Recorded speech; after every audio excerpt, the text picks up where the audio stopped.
Assalamualaikum warahmatullahi wabarakatuh. Alhamdulillahirabbil alamin. Asyhadu an la ilaha illallah wa asyhadu anna Muhammadan abduhu wa rasuluh. Allahumma shalli ala sayyidina Muhammad wa ala ali sayyidina Muhammad. Bismillahirrahmanirrahim. Sahabat yang dimuliakan Allah Subhanahu wa taala. Pada kesempatan kali ini kita akan belajar tentang hukum nun mati dan tanwin ya. Jadi pada kesempatan lalu kita telah belajar mengenai hukum tajwid tentang qalqalah. Nah, pada kesempatan kali ini kita akan mulai masuk hukum tajwid ya, nun mati dan tanwin. Termasuk di dalamnya ada 5 sub pokok bahasan ya. Ada izhar halki, kemudian ada idgham bihuna, ada idgham bilahuna, ada iqlab dan ikhfa ya. Di kesempatan kali ini kita akan membahas tentang izhar halqi. Baik, kita mulai. Bismillahirrahmanirrahim. Hukum nun ya, nun dan tanwin. Fathah, tanwin, kasrah. Mati ya. Kemudian yang akan kita bahas adalah izhar halqi.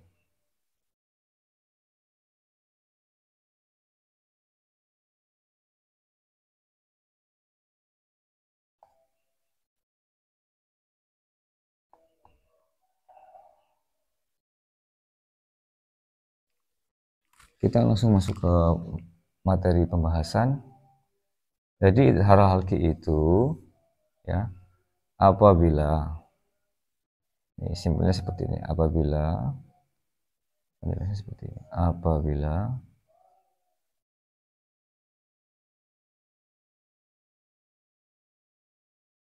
ada nun mati atau tanwin ya, bertemu dengan salah satu huruf izhar halqi. Di sini ada ha,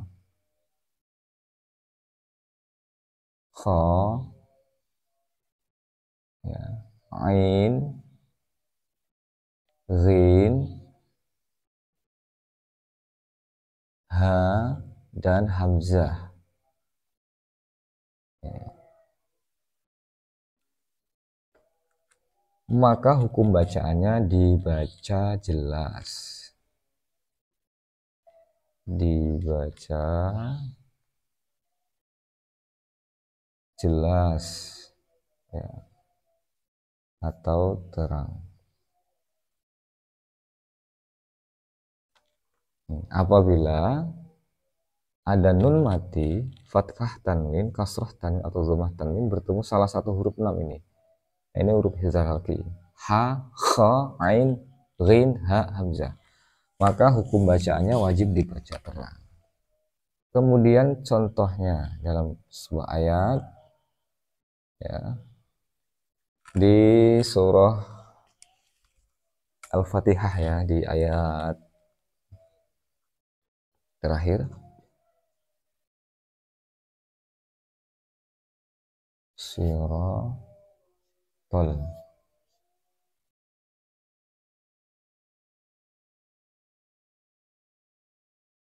naan, maaf,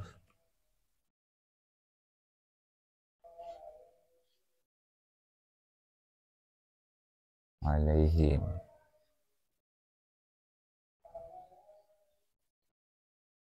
Siratal ladzina an'amta alaihim.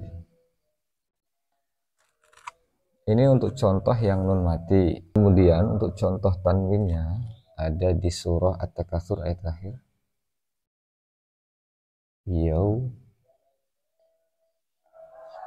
Yauma idzin anil na'im. Yauma idzin anin na'im.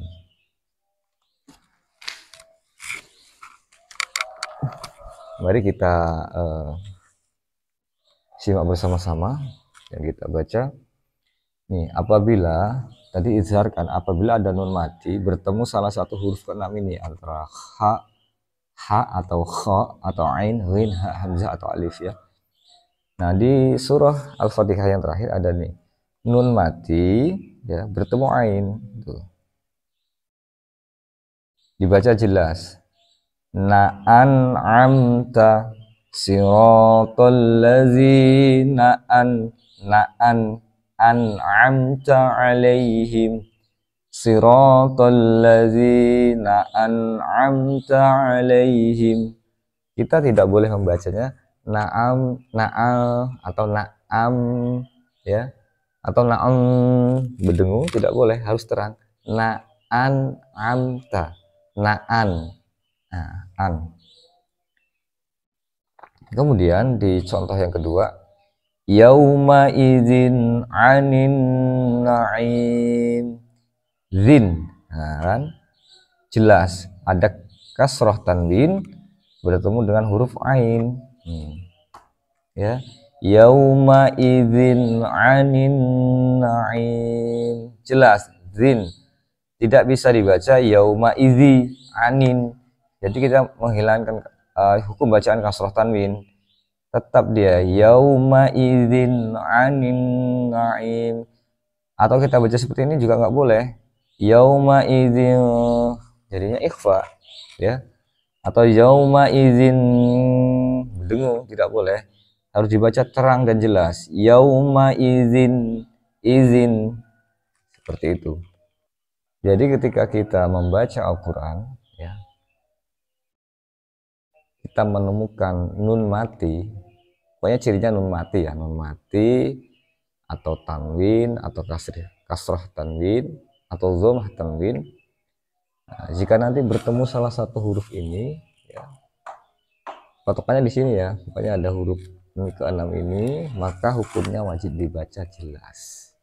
Memang kalau kita awal-awal itu pasti agak sedikit berpikir ya, berpikir itu.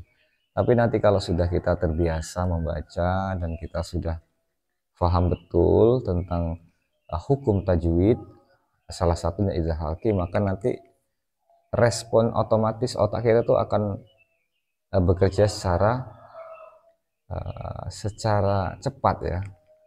Jadi kalau orang membaca Al-Quran itu biasanya mata kanan itu membaca, mata kiri sudah siap membaca terus.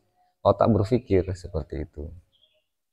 Itulah keberkahan dari kita membaca Al-Quran, dan juga insya Allah kalau kita mau belajar pasti bisa ya. Tidak ada batasan usia berapapun kalau kita mau belajar, karena Al-Quran itu kalam Allah, dan insya Allah akan Allah permudah jika kita mau serius untuk mempelajarinya. Baik, terima kasih jamaah rahimakumullah. Mudah-mudahan kita dikuatkan Allah hingga akhir selesai Ramadan dan seterusnya sampai kita wafat untuk tetap istiqomah di jalan Allah Subhanahu wa taala. Terima kasih kepada Allah Subhanahu ampun. Marilah kita tutup dengan doa kifaratul majlis. Subhanakallahumma wa bihamdika asyhadu an la ilaha illa anta astaghfiruka wa atubu ilaik. Assalamualaikum warahmatullahi wabarakatuh.